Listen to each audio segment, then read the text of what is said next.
ఇండియాలో 2024, 2025లో బీజేపీ వరుస విజయాలు సొంతం చేసుకుందని, 2026లోనూ తమిళనాడు, పశ్చిమ బెంగాల్లో ఎన్డీఏ ప్రభుత్వం భారీ మెజారిటీతో అధికారంలోకి వస్తుందని కేంద్ర హోంమంత్రి అమిత్ షా అన్నారు.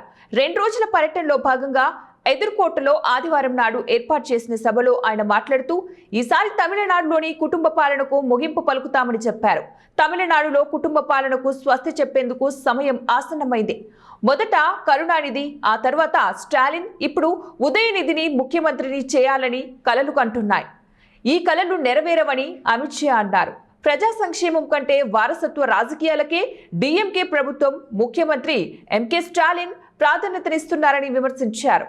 రాష్ట్రం ఎదుర్కొంటున్న సమస్యలను పట్టించుకోకుండా ఉదయనిధిని తదుపరి సీఎం చేయాలన్న తాపత్రయం మాత్రమే డీఎంకేలో కనిపిస్తుందన్నారు.